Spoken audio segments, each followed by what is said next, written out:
Donc, on est maintenant rendu à entendre un autre modèle de cohabitation intergénérationnelle. On a la chance d'avoir aujourd'hui avec nous Caroline Gosselin, qui est une citoyenne de la région de l'Estrie et, comme je le disais tout à l'heure, qui a osé faire le saut de vivre la cohabitation intergénérationnelle dans sa maison, dans son foyer. Une famille, là, il y a 4 personnes, si je ne me trompe pas, Caroline, qui habitent chez vous. Vous avez une expérience auprès des aînés professionnels qui vous a peut-être un peu guidé ou inspiré à aller plus loin dans cette proximité-là. Donc, je vous donne la parole, Caroline, là, pour les 20 prochaines minutes. On a hâte de vous entendre. Ben, merci Martin, merci beaucoup pour l'invitation. J'ai tellement appris juste à écouter déjà dans les dernières heures ce que tout le monde a partagé. Merci de m'inviter. C'est un modèle qui est relativement peu fréquent, où on entend moins parler, mais je pense que c'est un modèle d'avenir, ce cohabitat intergénérationnel de type familial. C'est ce que je vis depuis 3 ans. Moi, je suis emballée par l'expérience de famille qu'on est en train de vivre, puis le bilan est très positif. Par contre, si on veut propulser ce modèle-là au Québec, et je le souhaite de tout cœur parce que je pense que ça répond à des enjeux importants, là, autant sociaux, euh, démographiques, culturels, financiers. Ça répond à plein de choses de façon très simple. Mais pour le propulser, ce modèle-là, je pense que c'est important de comprendre les défis qui y sont associés. Fait que je vais vous parler de notre contexte, des belles retombées qu'on y trouve, mais aussi des défis qu'on vit au quotidien. Alors, mon nom est Caroline Gosselin. Moi, j'habite Sutton. C'est drôle parce que j'ai vu que Anne-Marie Courtemanche, anciennement de Sutton, mais maintenant visiblement à Baie des Chaleurs, avec son propre projet. Je trouve ça bien le fun. Alors, moi, je suis à Sutton dans une maison unifamiliale que je partage avec mon conjoint Steve qui a 54 ans, tout comme moi. Avec ma fille Léa qui a 24 ans. Léa a des besoins particuliers. Léa a une déficience intellectuelle moyenne. Et aussi avec ma mère Jacqueline qui a 88 ans. Donc, c'est un cohabitat à 3 générations sous le même toit. On a débuté ça en juin 2021, donc ça va bientôt faire 3 ans. Puis le contexte, c'est qu'à cette époque-là, ce sont mes deux parents de 85 ans qui sont venus s'installer à la maison chez nous. Les conditions c'était assez critique, là, comme ce qui était en train de se passer dans la vie de mes parents, c'est-à-dire que mon père était dans le dernier stade de la maladie d'Alzheimer. Ma mère, qui était sa proche aidante depuis les 5 dernières années, s'était complètement épuisée. Et là, les soins de mon père devenaient de plus en plus pressants et importants. En plus, mon père avait un diabète très instable. Alors, le médecin de famille qui était très proche de nous, qui est un ami de famille et le médecin de famille de mes parents depuis tant d'années, nous a recommandé, dans le fond, que mon père prenne le chemin du CHSLD pour terminer ses jours. Alors, ça a été un peu un choc. Évidemment, on voyait la trajectoire un peu, puis on se disait, ben c'est vers ça que ça va aller. Mais quand est arrivée cette annonce-là, on a juste eu envie d'autre chose. C'était juste pas possible, finalement. Euh, Ce n'était pas une option pour nous. Alors, on a décidé de faire les choses autrement. Et puis, on a, dans le fond, accueilli mes parents, les deux, parce qu'on s'est dit finalement, ça va peut-être être plus facile d'avoir mes deux parents ensemble, parce que Granby-Sutton, c'est un bon 45 minutes, puis il ne fallait pas qu'on s'épuise en plus à essayer de faire les voyages et tout ça. Bien sûr, sachant ce qui s'en venait, j'ai travaillé très fort pour ficeler des services, des soins à domicile.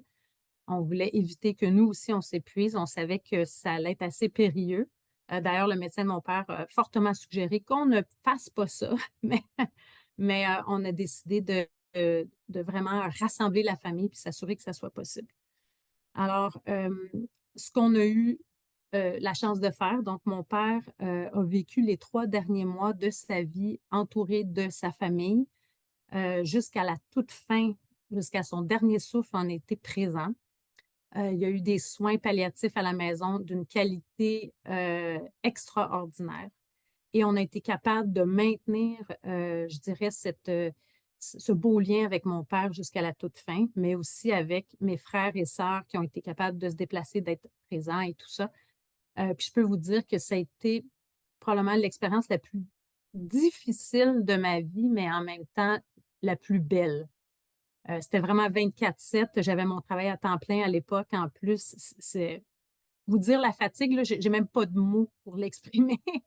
Mais si c'était à refaire, je le referais et c'est ce qu'on est en train de faire avec ma mère, qui a 88 ans, qui a choisi par la suite, suite au décès de mon père, de rester parmi nous. Alors, on était très heureux parce qu'on sent que c'est un modèle qui est très, très porteur et nourrissant à tout point de vue, autant pour ma mère que pour la famille. Côté pratique, comment ça se passe? C'est qu'on partage tout finalement. Donc, on partage l'espace. C'est-à-dire, ma mère a quand même sa chambre privée, sa salle de bain privée, mais tout est commun. Alors, la cuisine, on prend nos repas en commun, le salon, toutes les pièces communes, la cour arrière, le jardin, tout ça. Alors, tout ça, c'est commun. Donc, c'est d'apprendre, c'est toutes les réalités du cohabitat avec un autre individu. Réapprendre à partager des espaces avec une nouvelle personne qu'on connaît bien, mais ça, quand ça fait, je sais pas, comme 40 ans que tu n'as pas habité avec la personne, ça peut créer disons, des petites étincelles par moment. On partage les tâches. Et c'est là, je dirais, qui est peut-être le plus euh, la clé dans notre, je dirais, dans notre modèle.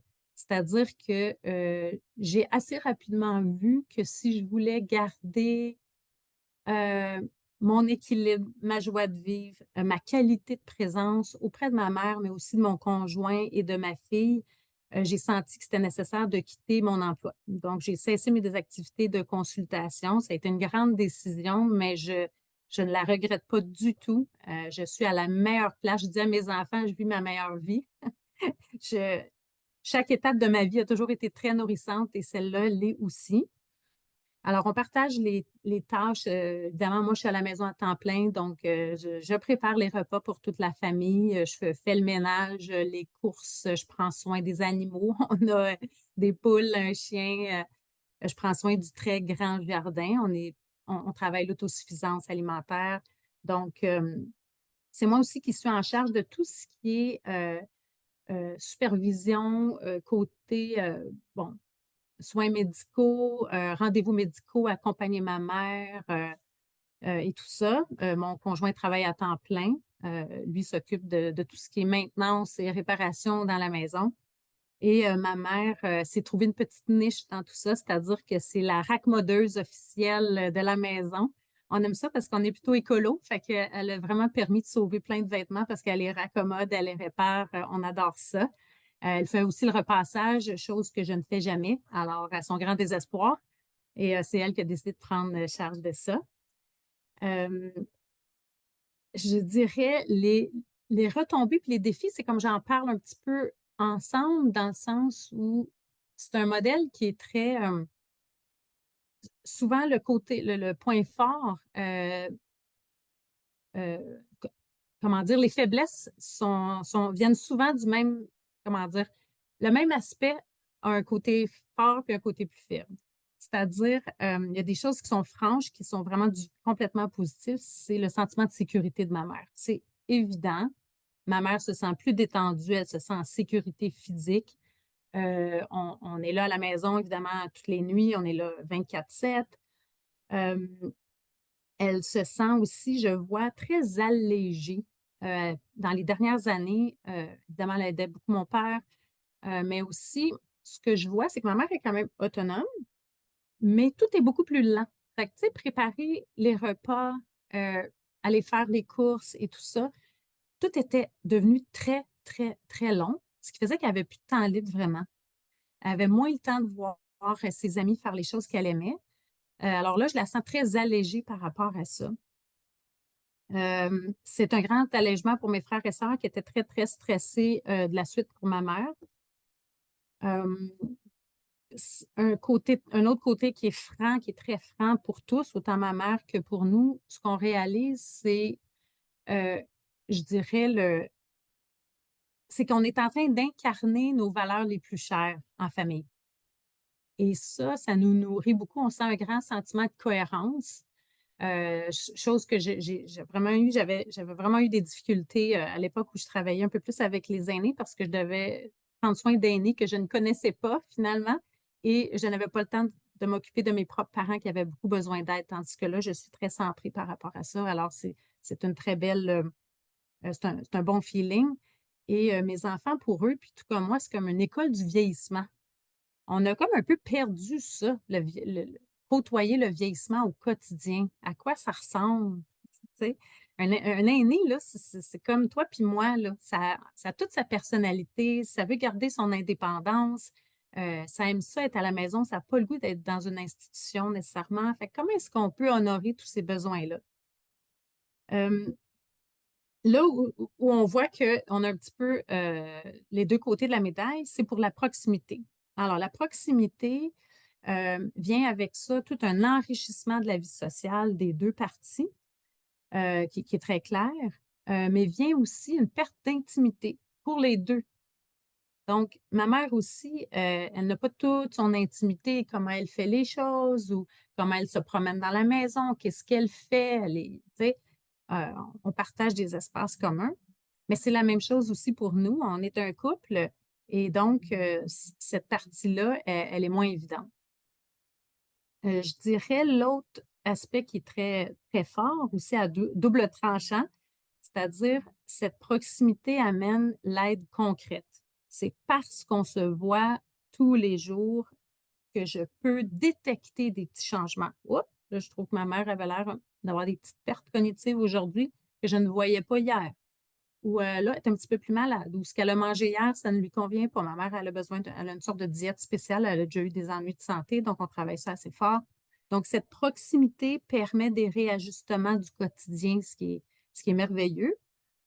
Euh, Permet aussi toutes sortes de, c'est justement de petits gestes, autant de sa part euh, que de notre part. Par exemple, ma mère qui est boguée souvent avec l'informatique, j'imagine juste pas comme ça serait frustrant si elle était. De toute façon, je ne pense pas qu'elle pourrait être en appart toute seule, encore à Granby. Mais tu sais, quand ça boguait l'informatique, tu es comme ah, personne pour m'aider avec ça, ou Internet, ou le câble. Ben là, en temps réel, il y a quelqu'un qui a des bugs, puis ça fait son bonheur.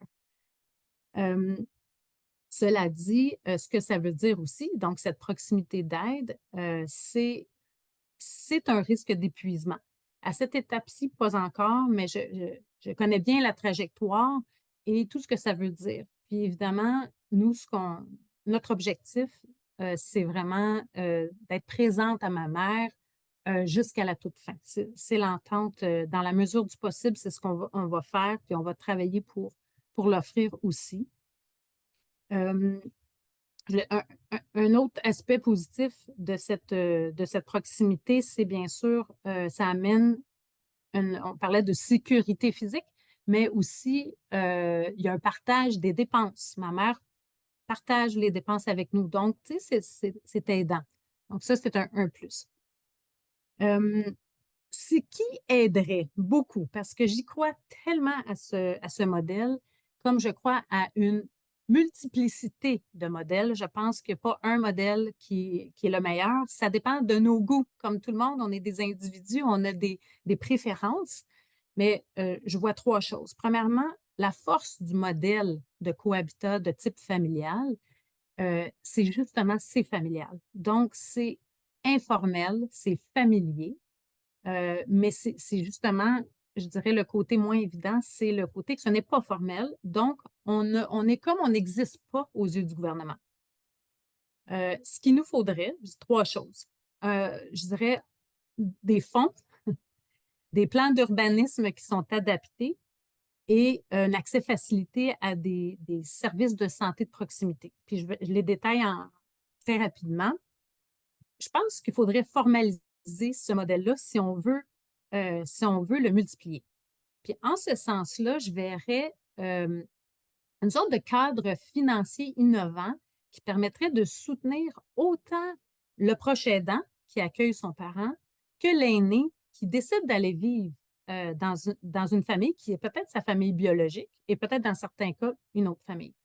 Puis je vous explique pour ceux qui ne le savent pas, la seule aide financière, le cash là, qui me rentre dans les poches du gouvernement, c'est 2 766 par année, qui est sous forme d'un crédit d'impôt remboursable parce que j'héberge ma mère. Cela dit, j'y ai droit seulement si euh, je ne reçois pas de rétribution financière de ma mère. Donc, ma seule paye pour être au travail 24/7, c'est 2 766 par année. Ça, c'est de mon côté. Et du côté de ma mère, si ma mère choisissait, ou tout autre aîné choisissait de payer la famille qui l'accueille, à cette étape-ci, cette personne-là, cet aîné-là, ne reçoit pas l'aide gouvernementale qu'elle recevrait, par exemple, si elle était dans une RPA, parce que le gouvernement va, dans le fond, subventionner la personne. Alors, c'est inexistant. Donc, je dirais un grand vide de ce côté-là. Pour moi, c'est un non-sens parce qu'on s'appauvrit. Les deux côtés s'appauvrissent. L'autre, ça semble un peu bizarre, on parle de plan d'urbanisme adapté, mais c'est super important. La formule que nous, on a choisie, je dirais, c'est celle qui a le coefficient, le degré de difficulté le plus élevé.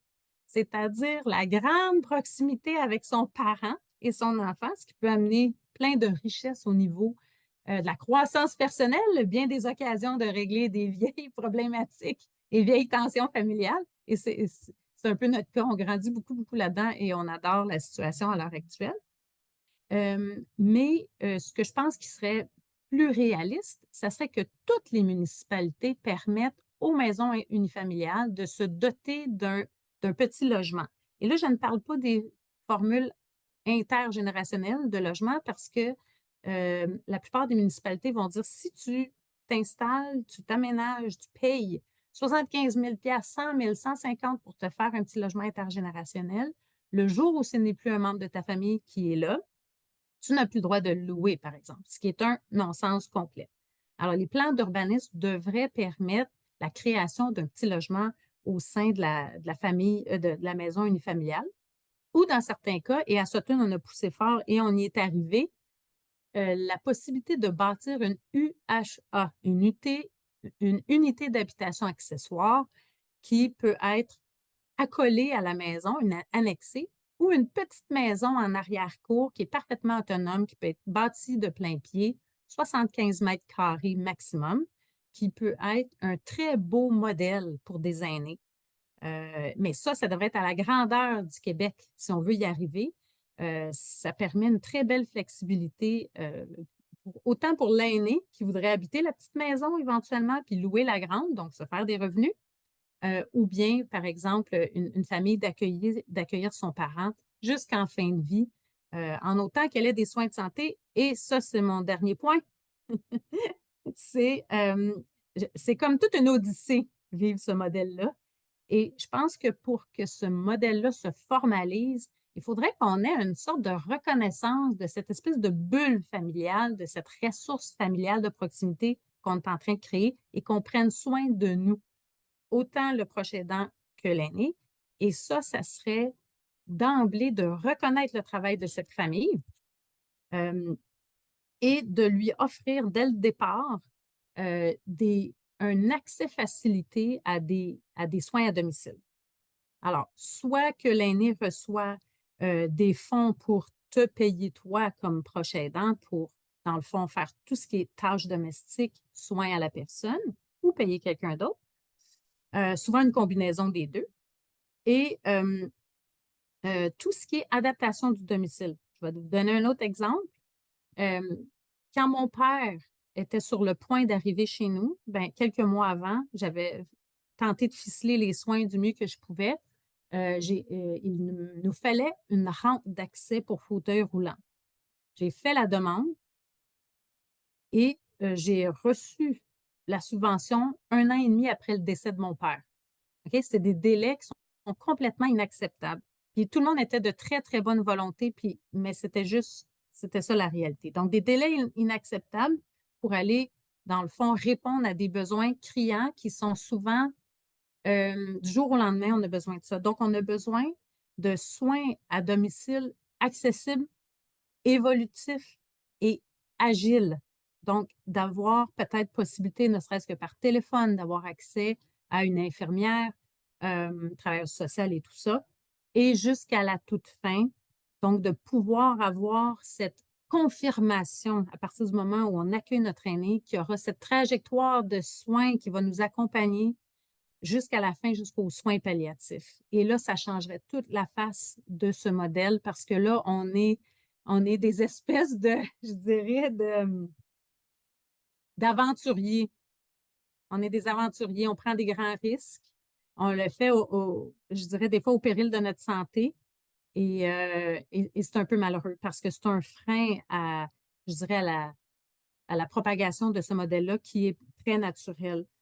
Alors, juste en terminant, tu sais, on le disait tantôt, puis quand je lunchais avec ma mère tantôt, je lui expliquais là, ce que je m'en venais faire, puis elle dit, ah, tu leur diras que, elle dit, il faut tu sais, un ensemble de modèles là, au Québec, là, il n'y a pas juste ça, tu sais, mais elle dit, la force de notre modèle, de ce qu'on vit présentement, elle dit, c'est à l'échelle d'une maison. Tu sais, c'est à échelle humaine. Puis, ce que je dirais aussi, la force de ce modèle, c'est la continuité dans le lien. Parce qu'à date, ce qu'on voit, puis on le comprend, c'est souvent très haché. Euh, les, les soins qu'on offre à la personne ou même le cohabitat intergénérationnel, c'est le temps d'une année scolaire ou peu importe. Alors, c'est merveilleux, mais il y a aussi cette possibilité de créer un continuum dans ces liens de proximité. Mais pour ça, et je retiens l'expression de Madame Fatima, vous avez mentionné tantôt bon, donc ça serait intéressant qu'il y ait une coalition qui se crée du cohabitat intergénérationnel. Ça pourrait donc être intéressant de formaliser les différents modèles, puis après ça, d'aller chercher le financement pour s'assurer que chacun de nos aînés soit, dans le fond, qu'on rêve du vieillissement et de prendre soin de l'aîné comme on rêve de nos enfants et comme on en prend soin de ces enfants, des CPE, de toutes ces conditions, mais on dirait qu'on, rendu un certain âge, on oublie la personne. Alors qu'on en prenne soin de A à Z, je pense que ça serait un engagement gouvernemental et social qui nourrirait tout le monde. Voilà.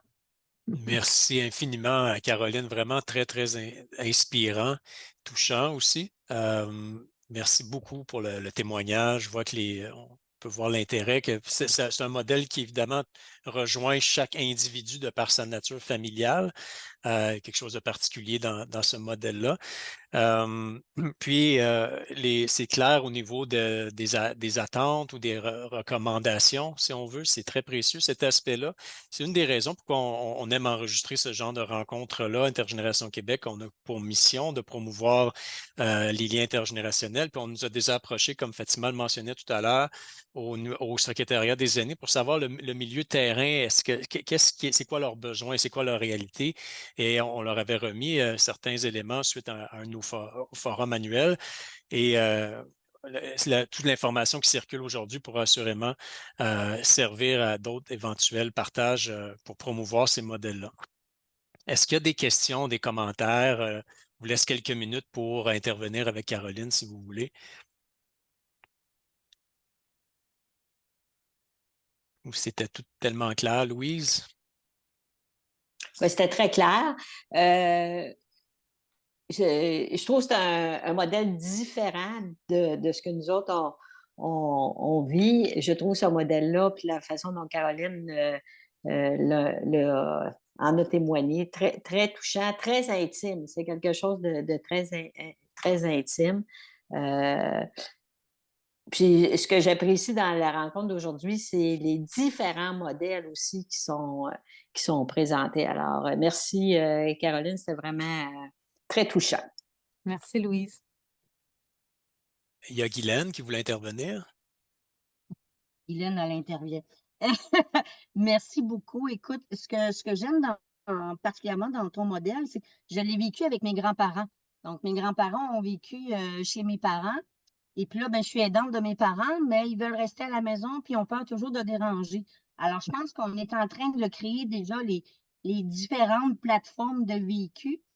Puis ça me met beaucoup d'énergie à continuer ce qu'on est en train de développer, les villas pour rassembler 4 aînés dans la même maison et autres, parce Ah, qu'ils veulent pas, pour avoir justement ces soins-là, puis avoir peut-être cette collaboration entre aînés et de ne pas avoir peur de leur demander ce qu'ils veulent parce qu'ils en ont vécu, ils en ont vu, puis ils nous donnent énormément d'idées.